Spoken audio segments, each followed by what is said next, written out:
Moving on to, quite clearly, arguably the biggest talking point of the weekend, bigger than the Ballon d'Or somehow. Yeah.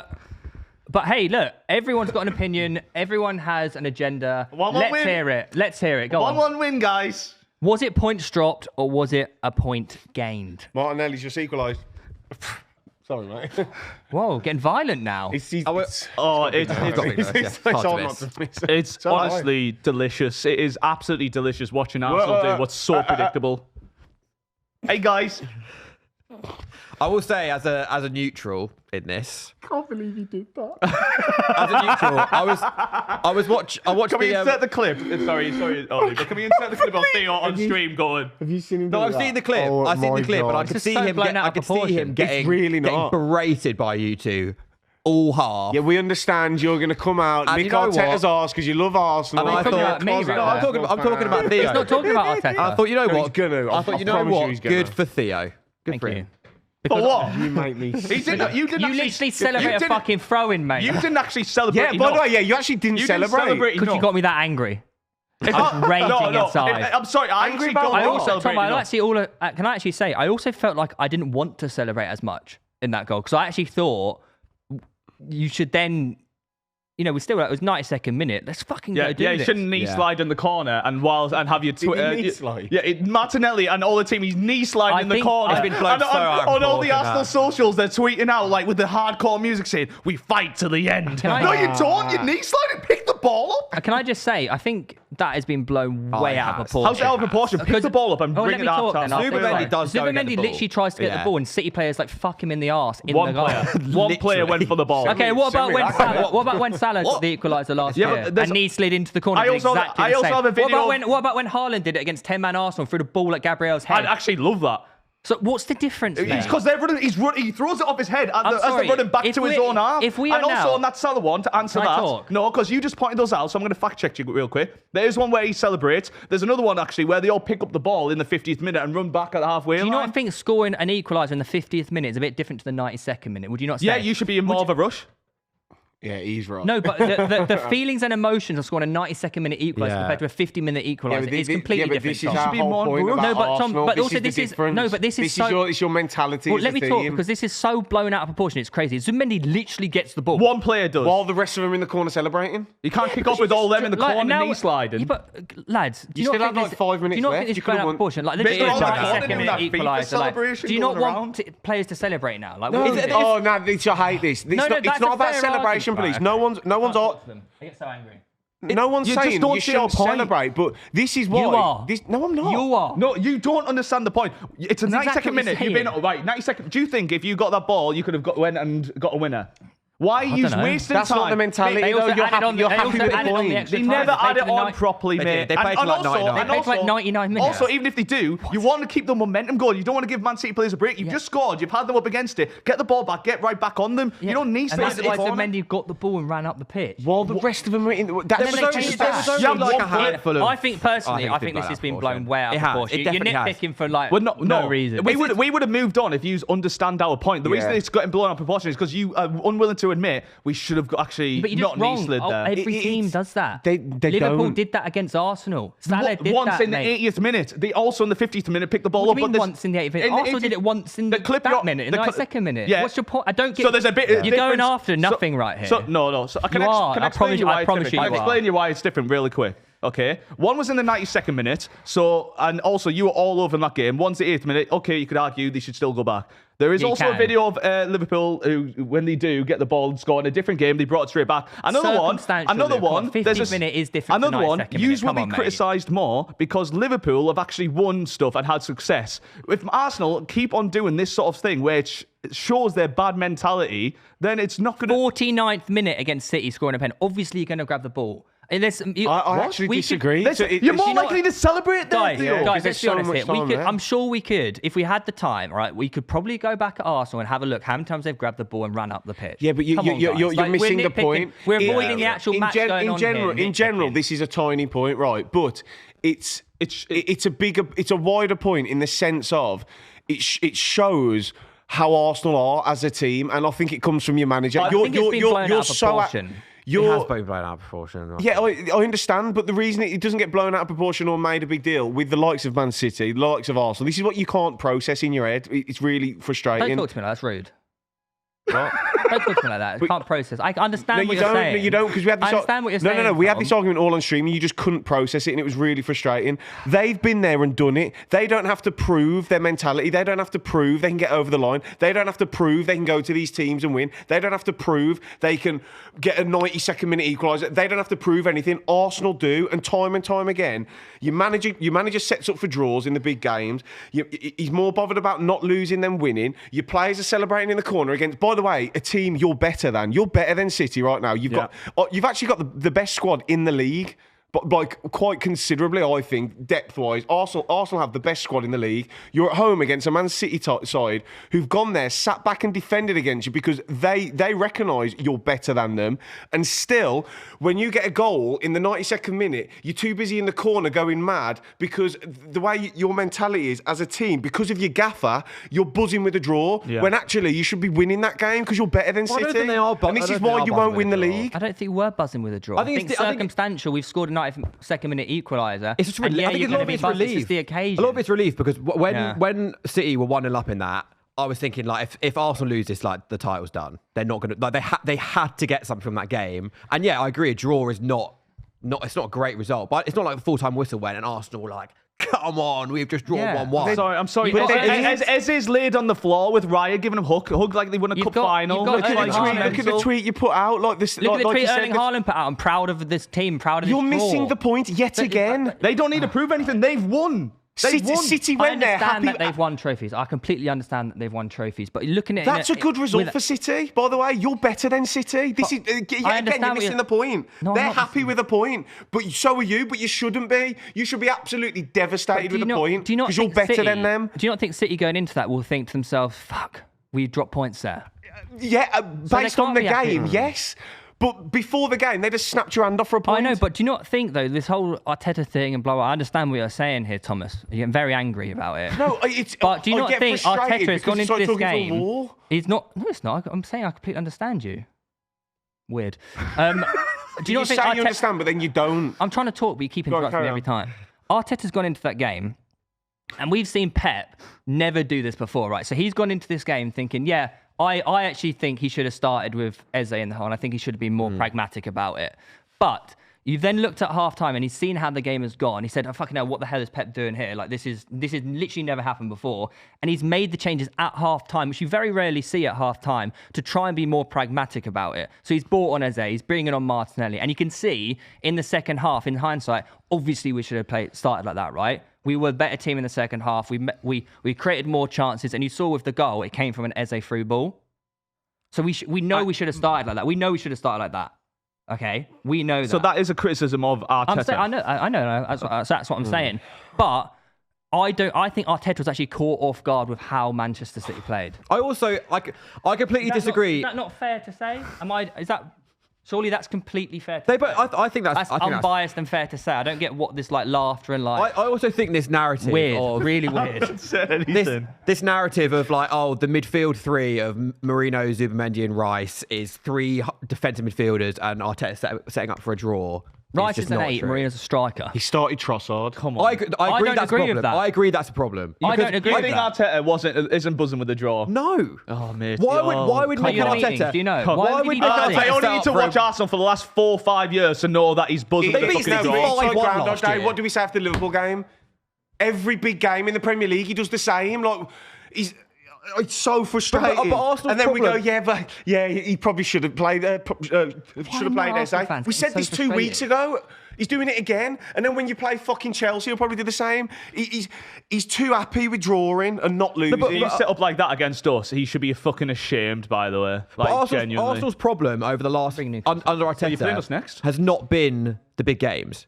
Their problem has not been the big game. It's another myth. But you could talk about like mentality on the way they're set up or whatever, but they have consistently got results. They've consistently not lost. Yeah, but that's not a bad thing. It is when you're trying to get over the line. I don't think No. Right, a draw against Liverpool, okay, 1-1, 1 point each. It's an opportunity for them to extend by 3 points, an opportunity for them to deny points to their title contenders. I think Arsenal should have set up with more confidence in that game. I really do. I think we should have started as a look. Everyone keeps saying, "Oh, we should have started Martinelli because he scored the fucking equaliser." But Martinelli's still not the same player. He's better when he comes off the bench now. Okay, so we could have started Nwaneri in the hole against City. We could have started Eze on the left. There's different ways we could have set up to be more attacking. But you talk about against the big games. Arteta's the first ever manager to go unbeaten against a Pep side 5 games in a row. That is not bottling it. That is not. It's sitting out not to lose, maybe, yes. But is long-term not losing is also very good. That long-term stats are sort of irrelevant in the moment. Like, he should look at City, who don't look that great. Look at his team, and he should be like, right, we're at the Emirates. Do you know what? We're going to go at them.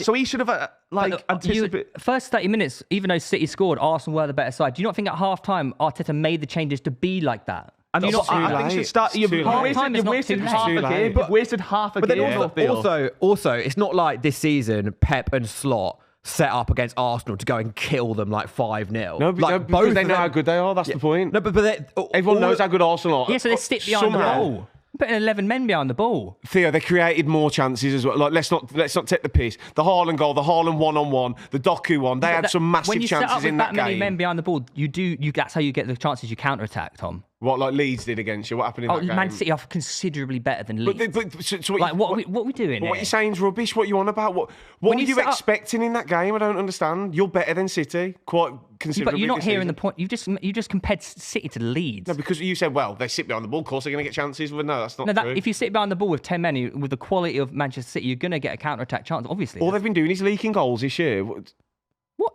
Tom, you're more than good enough to break that team down. Okay, you're not hearing what I'm saying here. You're not hearing what I'm saying. I really am, but it's hard to break a team down with three midfielders. If you have 10 men behind the ball, the only way to create chances is counter-attacking. Am I wrong? No, of course, yes, but... So I don't get what you're arguing with here. Okay, so what's your point? The problem is that you're not going to break down a City team doing that when you have 3 negative players in the middle of the pitch rather than going a bit more who can actually get behind the lines and actually create chances, which you did better in the second half when you ended up scoring, but you wasted half a game at that point because you were too afraid to go at them. City were laughing. They only scored because City made a mistake, by the way. By the way, Guardiola would have seen your stand line up and he would be like, I fucking knew it, and be buzzing about it. And he would have. He actually went there and played like Arteta does, actually. I know he did. And he was banking on the fact that Hughes would do that as well. And Hughes is so predictable in that way. Imagine if Hughes went out and actually had that aggressive lineup, he would have been. He would have been fucked. I know. But I agree with you on that point. I think also this year are gonna, because they've got, as you said, the best squad they've had under Arteta. They've got a lot of attacking capabilities, way more than they've had in previous years. And I don't think they have an excuse this year of their squad not being as good as other teams. I agree. So Arteta is going to have to change the way he sets up in these games a bit, because he can, in theory, go toe to toe. And you know he's not going to do that. but in the second half, he's not going to do that. But you could look at it. It's all right in the second half when you're 1-0 down, having a go. Of course, you've got no other option. It's having the bollocks at the start of the game to literally have a go at City because you're better than them. But then I get frustrated because I feel like I have higher standards for Arsenal than Arsenal fans. This is what I was saying. You're the best. I think you're the best squad in the league, the best. But your manager is a fanny. Like he is. He's an absolute. He sets up like Albion would against teams. Like it's half embarrassing that like Marino, Zubimendi, and Rice at home. You've got arguably the best home record in the league. You've got the best defence in the league. You don't need those 3 midfielders. You don't against a City team who are struggling. You've been laughing at like Rodri and like how they've been. Reinders had one good game and all that. Like they don't even know their best team is City at the minute. And you've yet again set up like you did the other week at Liverpool. It's Groundhog Day. You went to Liverpool, try and get a draw, and you end up fucking losing. You set up the weekend, I think, to get a draw again. And he was lucky that City kept a high line right at the end, and Eze made a great pass. And I think you got away with one. I don't think Arteta set up to get a draw against Manchester I City. agree with that. He set up to not lose. And he thinks he can win with the talent he's got. I also think Arteta with Trossard. Maybe. You think he thought, I'm going to get City. Every time Trossard's come on, he's made a big difference. I personally would have started a Martinelli or an Eze on the left, personally. I think the problem with that setup is playing Trossard on the left because like Marino and Zubimendi both start or have started a lot of games for Spain, who are the best national team in the world. And if Marino has he's like a good like box crasher. He scored goals. He can score goals. Yeah, but in front of them they've got Yamal and but that's the problem. If you play Marino, Eze, the one scoring the goals. if you play Eze on the left, then there's more chances being created in general. I don't think that midfield in isolation is necessarily overly negative or like. I agree, Marino's not very good on the ball, but he has scored a lot of goals. He scored against Madrid last year, home and away against Liverpool. Like he can score goals, but you've got to give. But he has to have someone. You have to have someone else in the team making the chance. You either play Eze in midfield instead of Marino, or you play Eze on the left instead of Trossard. You can't have Marino and Trossard play. Well, there is one man there who should be scoring goals, and it's shock just as he comes up against a decent team. Gyökeres had an absolute stinker. Like, he was pathetically bad. Do you mean it's Gyökeres? Gyökeres, my God. No, can I just say really quick on him? Can I say really quick on him? I said this would be the case. Like, you need, in this sort of game, you need a fucking proper striker. He was pathetically bad, man. Do you not think, though, the issue actually, especially in the City game, isn't necessarily Gyökeres? No. Do you not think? I think he can't help being the that issue bad. was actually we couldn't give him the service that he needed. We literally didn't create. Why do you think that is, though? Because we set up a little bit more defensively, and I agreed with you from the start. Like you saw in the second half when Eze came on, we scored. Yes, City should have dropped a bit further, but we scored the goal because Eze was being pragmatic. He played that ball over the top, and Gyökeres was 40 yards offside. He was high. Right, But genuinely, Lou, like, you're not listening to what I'm saying. Like, strikers, especially that type of striker, okay, they may not touch the ball many times. Haaland barely touches the ball, right? But when he touches it, he's on it. You need to have the service. Yeah, but when a team puts 11 men behind the ball, it's not the striker to break them down. I did listen to what you said. You said when Haaland touches the ball, when they touch the ball, they have to be on it. When Gyökeres touches the ball, he's not on it. It's like a spoon feet, mate. It's not. I think it's a bit hard. It But my really point is is not at all. Like, were you we have a highlight reel. But Lou, when Gyökeres, who's not getting fed in against a City team, who's playing with 10 men behind the ball, chances are he probably isn't going to touch the ball that much. Right, but doesn't Haaland deal with that every week against teams, 11 men behind the ball, and he still makes things happen? But Haaland's in the league. He also got better creators. There's also Haaland around him. There are better creators, but also I think so. Also, I think Haaland, Tom, is. We've just said Arsenal have a better team than City. But I don't think Arsenal's starting 11 is better than. Also, City's. I don't think it's fair to compare Gyökeres to Haaland because I think Haaland's in a league of his own. I think he's just that much better than Gyökeres. So who do we compare him to? Because you're meant to be challenging for every trophy you're in, which is like the biggest and best trophies. Who do we compare Gyökeres to? Yeah, so 60, 70 million pound strikers. I'm asking who in the league do we compare him to then? Because you're meant to be the best team in the league, or trying to be anyway. Maybe compare him to like a Ekitike. Which again, it's at the minute it's chalk and cheese, isn't it? Yeah, I know, but he's still scoring goals. Like, I don't. we're talking about in the Manchester City game how shit Gyökeres was because he wasn't getting any service as well. But it's such a cop out for. That's not. I think that's just a fair. I think it is. You were agreeing with me a second ago when I said that. No, I agree. No, you said Arsenal not creating or whatever isn't his fault. Yeah, I agree with that. But he can also make things happen. He can make runs that create gaps for the midfielders or the wingers to come in. He can get himself like busy and knocking into centre halves. And he doesn't really do much, does he? You don't really notice him. Do you know when Haaland's like, how many times you see Haaland like having an argument with the centre half or like, do you know what I mean? Just doing something to either G himself up, G his players up, or trying to make things happen. Gyökeres is just a bit of a statue half the time. And when it does come to him, he's got a trampoline on his foot, and it's not like he's making runs where you think, fucking hell, if Eze was on, he would have played that ball in. He's not really anywhere to be seen. He didn't really cause them any issues, did he? He didn't cause them issues. That's the point. But I'm saying Haaland is just that dramatically better. Forget Haaland for a second. I want about Gyökeres. Was there any point in that game you thought, God, he's not getting the service, but he's in the right position? Like, we should have put that ball in. I can't remember, to be honest. He didn't know because you'd have remembered it. You'd remembered it. Like, in the chat, where there's a 4-minute, every single touch of the game, there's a 4-minute like cut up of it, and I'm not like you're right. He's not getting the clear cut chances fair enough. But when the ball does come his way, I feel like when you see Ekitike straight away, you saw he has like the technical ability, he has the touch. Like you're confident in him. I see Gyökeres, mate. But I prefer the term spoons on his feet. But I think you're also just looking at him in a completely the wrong sense. I actually disagree with you there in the sense of that it's silly to compare the two because they're so different. Gyökeres actually is. I know you don't want to because it's the mighty Haaland and Man City. The actual comparison to Gyökeres is Haaland. They're very similar. I don't use Ekitike because he mentioned him. I agree. Ekitike is more of like I'm an saying about the price tag of the player, Lewis. Yeah, well, I think Gyökeres isn't going to be the guy that bullies these big teams. No. I think he's just going to get us 20 plus goals a season by bullying maybe the lesser teams. And I think that is also partly we did need someone like that. That was kind of the MO, wasn't it? And I think Arsenal are, I know we've got the best squad, I agree with the best depth, but I think there is still a small transition period of playing without an out-and-out number 9 to learn to play with an out-and-out number 9. I still think when Havertz is fit, like, play the big for example, games. when Manchester City got Erling Haaland, they did have that period of like, how I know he's started incredibly, but there was that period of like, how do we play with number 9? How do not? You have to learn how. It was a big adapt narrative, even when he was bagging goals. When he joined, they were like, "Is he gonna? How is Man City gonna learn?" And they were fine. He scored twice on his debut. They were fine. I know. I just said that. I said he started off amazing, but there still was that transition period of learning to play with number 9, and you could see it.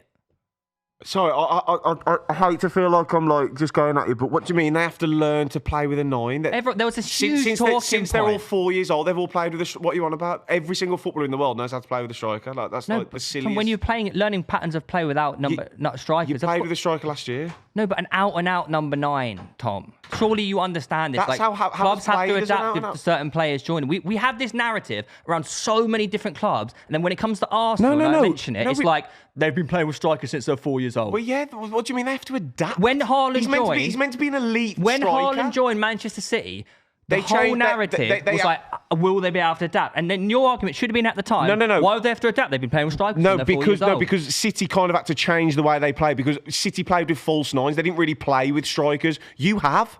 That's absolute bollocks. You talk like Havertz is not an out-and-out number 9.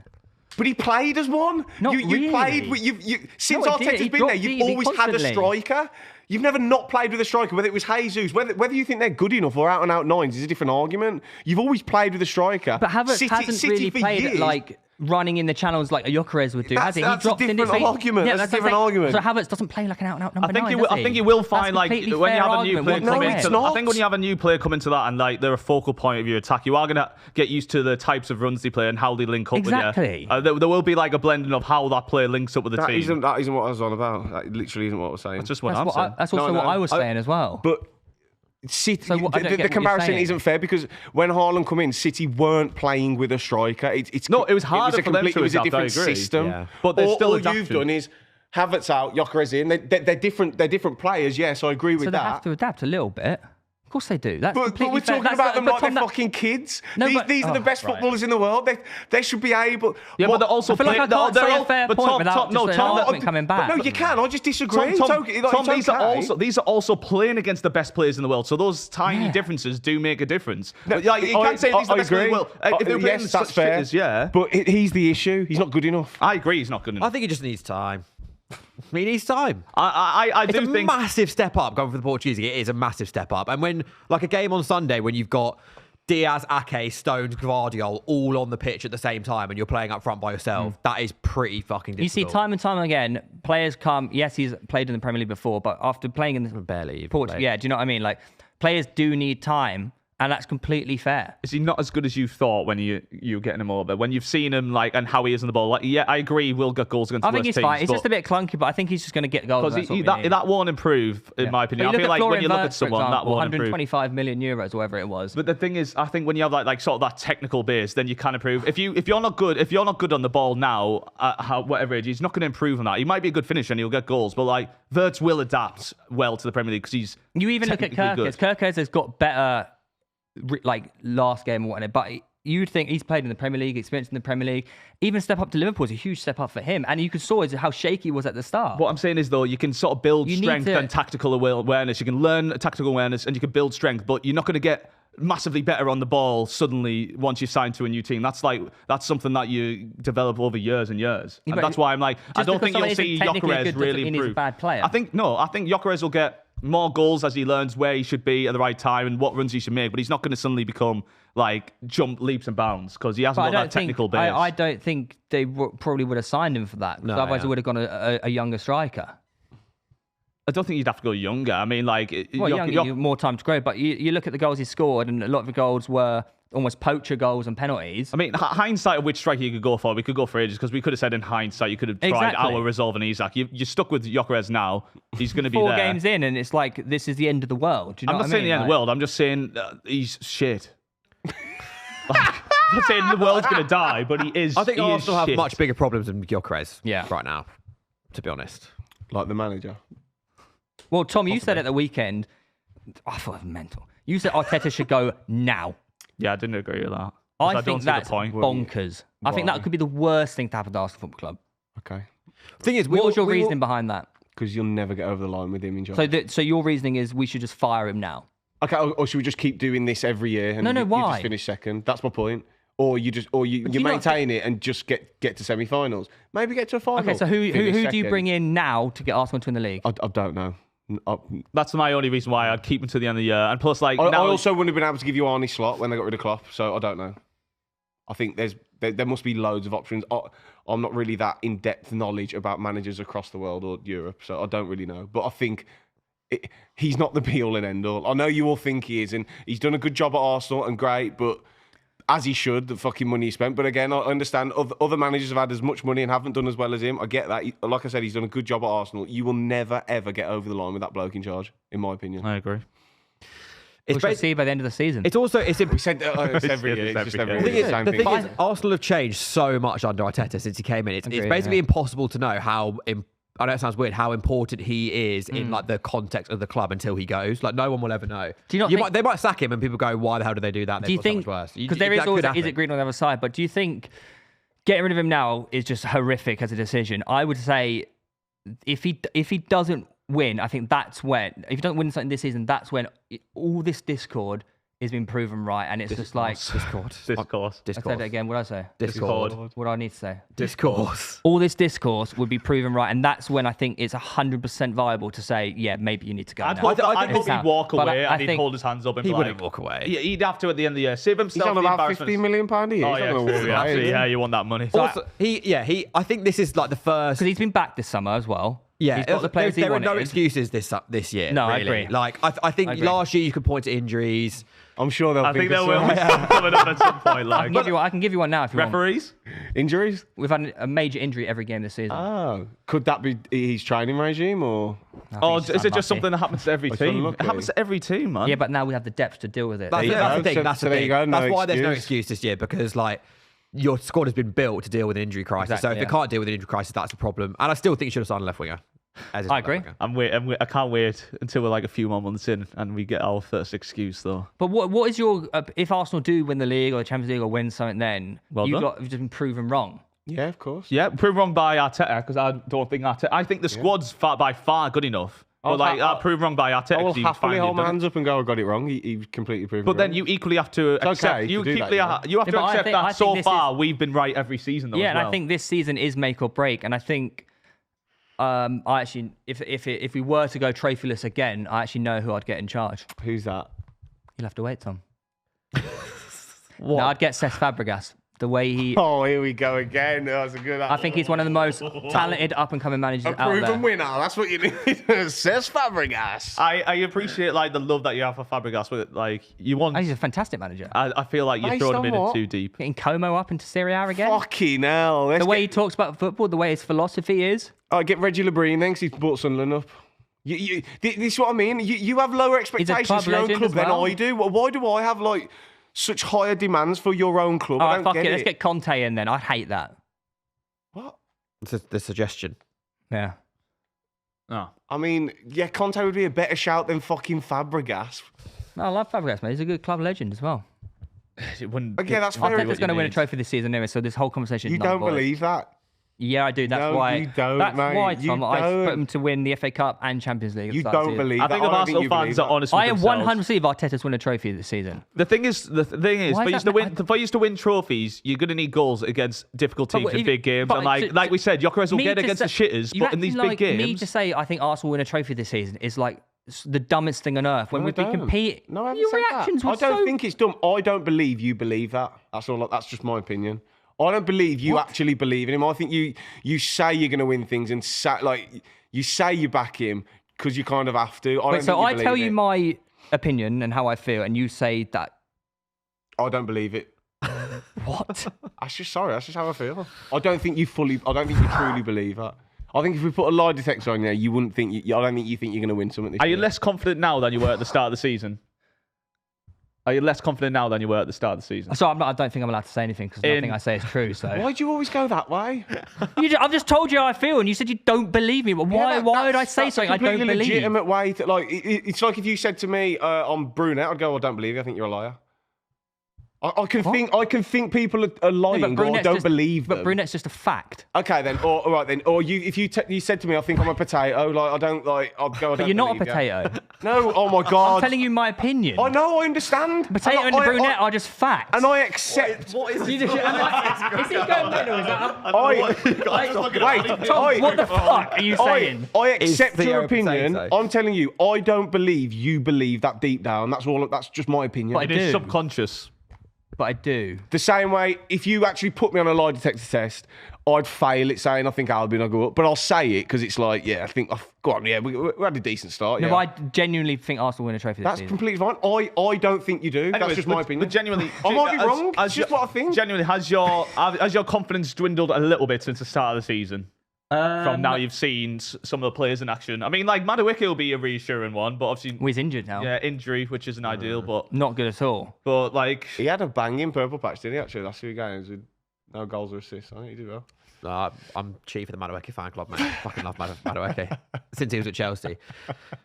He's class. Yeah, I like him a lot. Good. I think he's brilliant. I think he is a good player. I was getting annoyed. Why hating on him?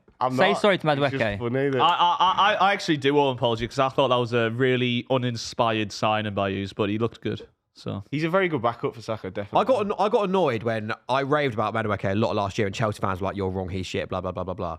And then this year, when you do overrate him, I do overrate him. That's fine. But then when this year he was good, Chelsea fans were like, "Yeah, we always knew he was good." It was like you didn't. You literally said he was shit all of last season. Everyone was saying it was shit signing.